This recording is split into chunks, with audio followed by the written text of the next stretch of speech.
Bonjour à tous, bienvenue dans cette première vidéo sur cette chaîne YouTube. Je suis hyper content de vous faire cette vidéo. Alors, l'objectif aujourd'hui, ça va être de vous expliquer le projet autour de cette chaîne. Qu'est-ce qu'on souhaite faire avec? Quel est le projet final? Je vais également vous parler de qui je suis, quel est mon passé, qu'est-ce que je souhaite faire, où est-ce que je souhaite aller avec ce projet.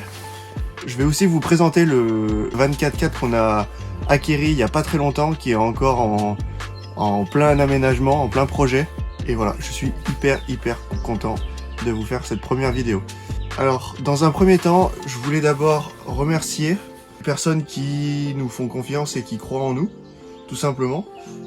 Qui pensent que voilà, c'est le bon moment pour réaliser ce genre de projet. Nous, on a ça dans le ventre et on a envie d'aller explorer, de partager ça avec toi, avec tout le monde. Pour ma part, c'est quand même déjà un assez gros projet, puisque ça fait à peu près 1 an que je travaille dessus, étroitement avec ma compagne, que vous verrez plus tard dans d'autres vidéos. Lucas, viens par là. Allez. Donc pour nous, c'est un gros projet, c'est un projet de vie.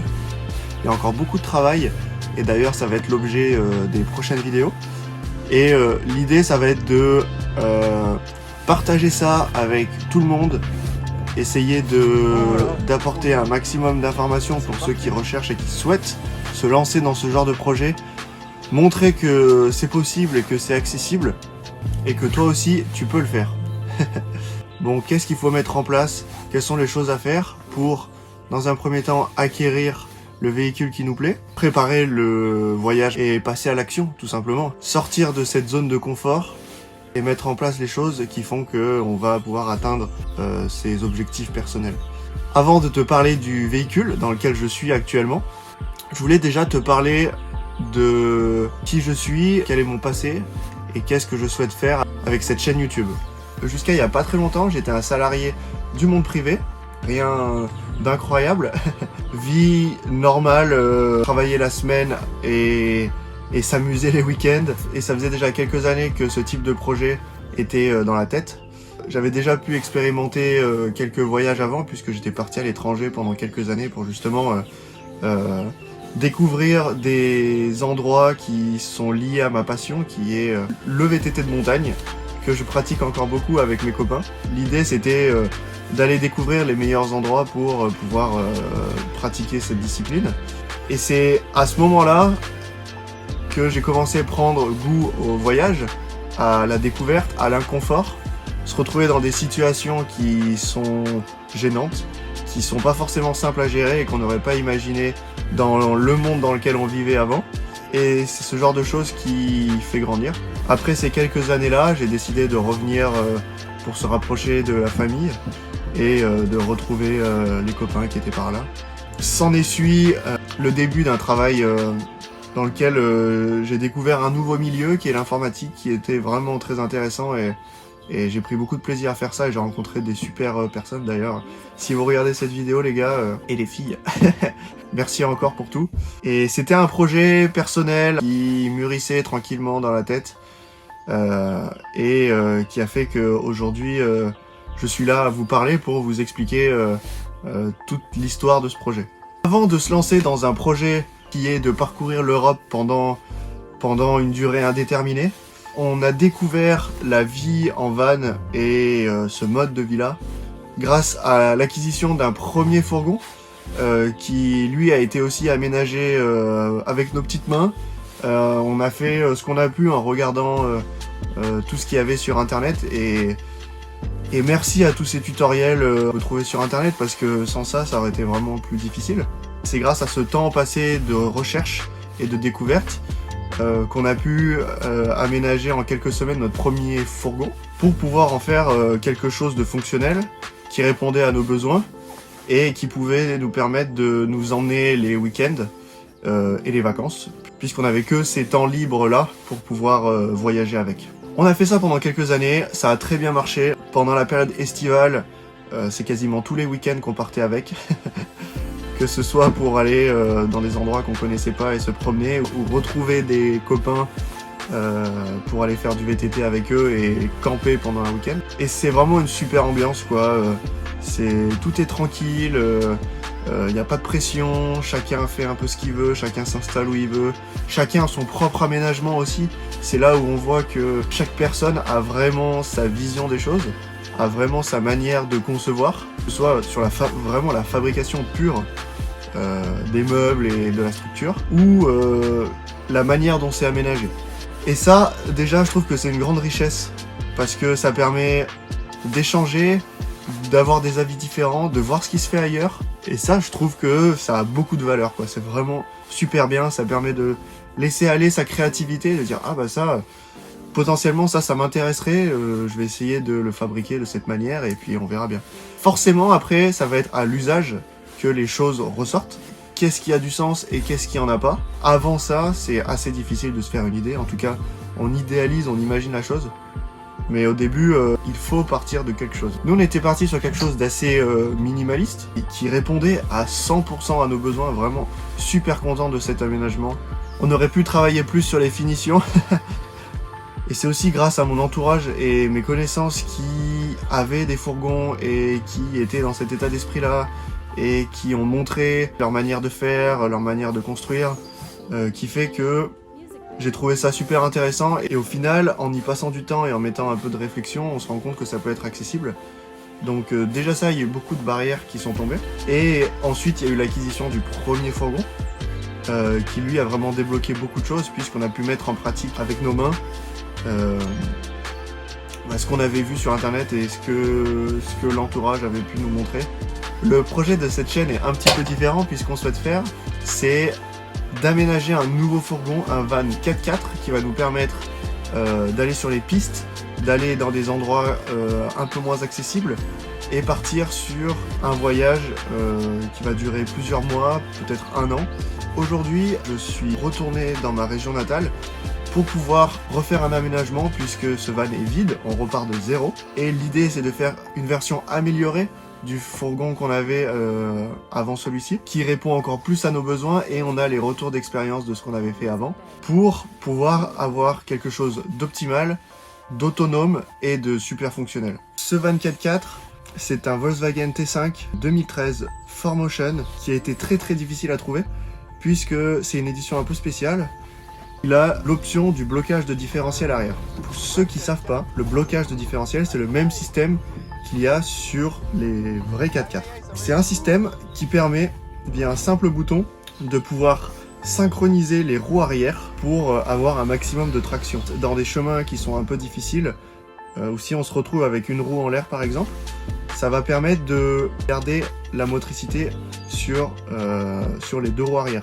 Pour activer l'option du blocage de différentiel, c'est très simple. Il y a un petit bouton magique sur le tableau de bord, on appuie dessus,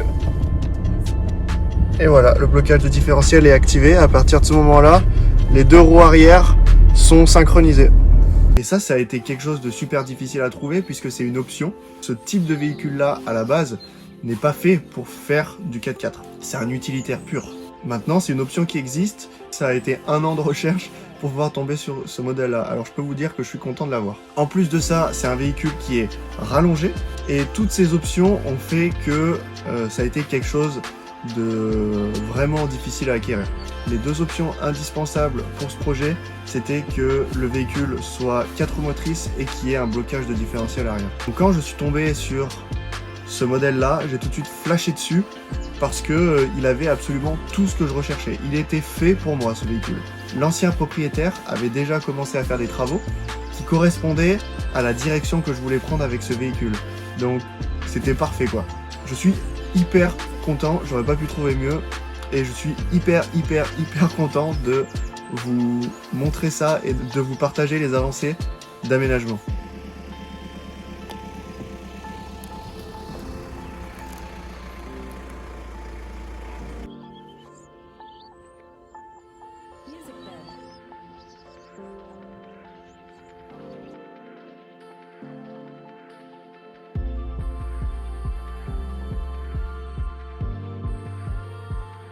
Donc comme vous pouvez le constater, c'est un véhicule qui a déjà quelques options qui ne sont pas de série, notamment une Reos, des pneus 4x4 quasiment neuf, et ça c'est vraiment le top du top pour aller dans les chemins.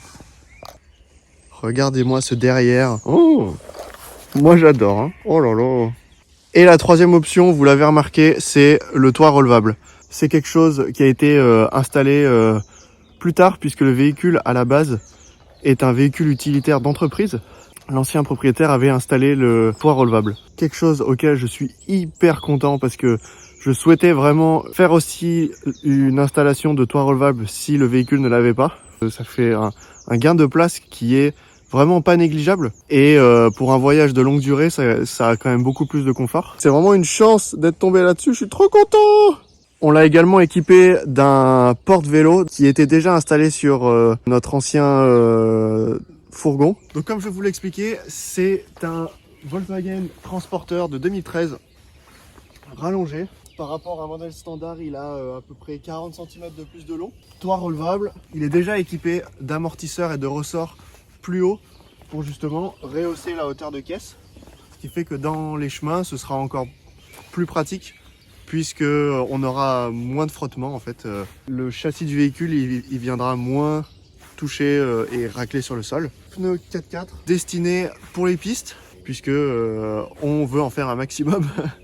Donc on va avoir besoin de ce genre d'équipement. Ensuite, concernant les ouvertures, nous avons une porte latérale ici et une deuxième porte latérale. Ça, double porte latérale, mes amis, c'est assez incroyable. C'est également très difficile à trouver et honnêtement, ce fourgon, il a tout ce que je souhaite, vraiment. Et la troisième chose, nous avons donc un haillon. Je suis très fan du haillon à l'arrière, puisque ça permet de créer un abri naturel en cas de mauvais temps, en cas de pluie. On peut se mettre sous le haillon, ça permet d'être au sec et ça, c'est bijou.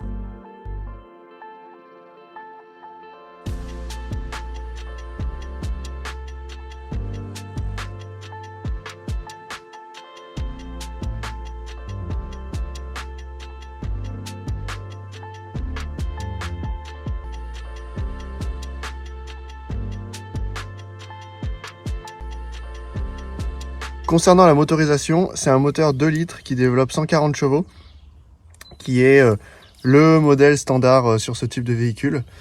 En tout cas, il va passer en entretien pour une grosse révision avant le départ final.